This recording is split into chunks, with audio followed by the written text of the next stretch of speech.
What's going on, you guys? It's your huggable hipster here, and welcome to another review. Today we are diving into Tormented Souls, my game of the year. Hands down, feet down, heart down, everything down, my game of the year. The horror world has been craving a reboot, and we needed that itch to be so desperately scratched, and Tormented Souls has done just that. Every 90s and early 2000s kid are going to remember walking in the hallways of the Spencer mansion or being too scared of Pyramid Head that backing away from the controller was the only option. Tormented Souls reminded everyone in their 30s why survival horror is so important in the gaming industry and why being scared of the unknown looming over your shoulder is probably one of the best feelings ever. When it comes to video games, when it comes to real life, get away from that situation. You don't need that. Memories make our present gaming experiences what they are. For a lot of us, games like Resident Evil, Silent Hill, Dead Space, and other classics created a positive, cemented mindset. So when we play horror games today, we're more critical of it based on past experiences. Tormented Souls did everything right, from the cringy voice acting. My child, you are pale. What happened to you? A person in a wheelchair with knives in his hands was chasing me. Mainly with a priest that we meet in the very beginning of the game, to the scarcity of items, to the classic fixed camera angles that set your heart rate going with fears lurking beyond any corner you couldn't see. Even how you save the game with how little recording tape there is truly shows that the developers wanted to give the player a sense of urgency and imminent danger.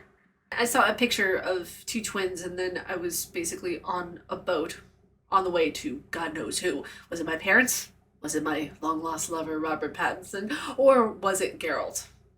See you over there, you sly devil. The game is abrupt in its timing, more so in the beginning than when you really get into the game, but also very organic as well. I don't know how that's possible, but I digress. In the start of the game, the mechanics are simple enough, but using items and unlocking things aren't as intuitive as I'd like them to be, but with getting spoiled with a lot of modern day mechanics in gaming, it's very plausible that we have been very spoiled.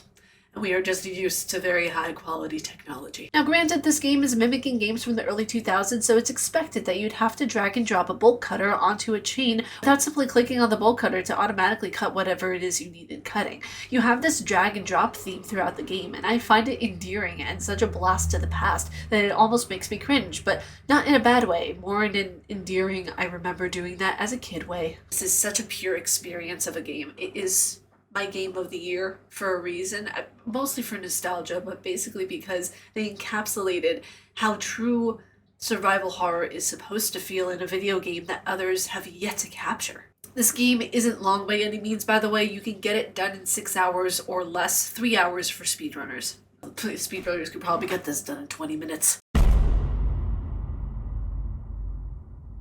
For me, I was trying to unlock as many achievements as possible, so it took me 2 days to complete, if I remember correctly. Getting all the endings isn't difficult either. I got the ending adoption, which is one of the more trickier endings to get.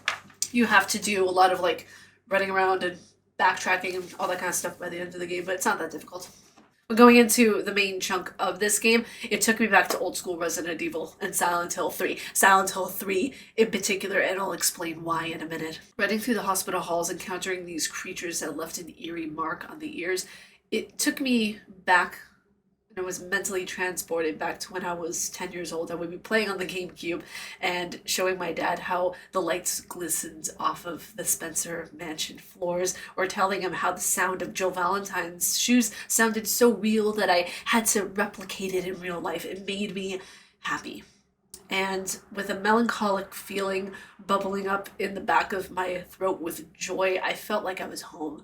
I felt like this game created a safe bubble where absolutely nothing could touch me. Peace then soon was interrupted, and I had to circle around a corpse with a candle 3 times, counterclockwise. The candle was very drippy, so that was fun. And it was that moment, for the first time since Death Stranding, that I could feel my heart beating. Like, I was like, oh my god, you guys like have that good heartbeat feel, or maybe I'm just an adrenaline junkie. Besides the point. And I thought, oh gosh, do I have enough ammo? Can I get out of the room? Let me try to space myself from this guy accordingly. Tormented Souls recreated something that modern horror has yet to do. The fear of the unknown and the thoughts that come with it. Like, do I have this? Will this be enough? Did I save my game? With one payment of Scare 99, you too can wonder, did I save my game? Tormented Souls, when you're saving your games, you need to find a 7-inch tape and recorders. There are a few typewriters around the hospital as well, but they won't be able to be used. It's just a Resident Evil Easter egg. Speaking of Easter eggs, did you notice, did anybody notice the Silent Hill 3 Easter eggs? When you get to a certain point, you have to light candles on both sides of a mirror, and then after you do that, you will be transported into what is called the nightmare version of that room. Gee, I wonder where I've seen this before. When I say I squealed so loud, it's not an exaggeration, okay? This is exactly from Silent Hill 3. I've never felt this excited since I heard Fake Love from BTS on the radio, okay? There are so many things in this game that so many people will love, and some of the younger generation, I'm afraid, just won't get it. It's kind of like that phrase, you just had to be there. They may love the game, but a lot of them won't understand why the game is actually as good as it is. Now, per usual in any horror game, you have that kind of halfway point climax of where you experience a character that is one of the main, horrifying characters that you will then see throughout the rest of the game. Yeah, you experience a very grotesque character that will follow you around. It's basically like the Mr. X of this game. Listen for the music as a cue. If you go inside a room and you hear really disturbing kind of music, you know it's there. So just exit through the door that you came and re-enter the room. That should normally work. 9 times out of 10 it works, but sometimes I've had to exit and enter a room twice. This monster is actually, wait for it, Caroline's little sister, who was deformed from extensive radiation. It's her sister Anna, and she is basically the other twin in the picture that we saw at the very beginning of the game. Now, remember that priest that I mentioned back in the beginning of the article? Okay, so that guy is Caroline's grandfather, who is testing on Anna to bring back to life, wait for it, Jesus Christ. A lot of these games that have this kind of cult vibe to them are pure cringy, and it's this one, it actually made me feel in suspense. I didn't expect that dude to be her grandfather. I just thought it was a random character shuffled throughout the game, eating bowls of soup with screws in them. I didn't know that he actually had a few screws loose. We find out that we are the other twin. Caroline is the other twin, and we have to go back in time to take out our own eye, or did the grandfather. That part I'm still a little bit iffy on. It's part of the weird part of the story that I just don't get. The story takes some unusual turns and incorporates some very unique and interesting puzzles to get you from point A to point survival. It is something out of a iconic GameCube game. I just absolutely love it.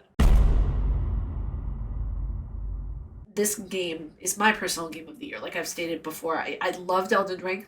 Don't get me wrong. Okay, I was on the fence over, but I ended up liking Horizon Forbidden West. But this game exceeded my expectations. It paid great homage to the games that came before it. This game just created a scary, breathtaking atmosphere that brought me back to a simpler time. None of the console wars, no comparing how many trophies you have, just a simple adventure. It shows just how powerful the past can be. It can influence a whole host of new single-player games that can take a 30-year-old back in time or create memories for someone small and new. So yeah, you guys, that was my review on Tormented Souls. I think this is the most proud I've been of an article in a very long time. You have to let me know your thoughts down in the comments below. But if you guys like my face and what I do, please be sure to subscribe and hit the bell down below. I make videos every Monday, Wednesday, and Friday. Sorry there was no video on Monday. My allergies, they got the best of me. They won for a brief moment. They won, and I just took a day just to chill, catch up on some cleaning and housework and outside work and everything like that. But yeah, next Monday will be a casual nerd episode, and it's gonna be an intense one, so be sure to stay tuned. But you guys stay casually nerdy, and I will see you all in the next video. Bye, you guys.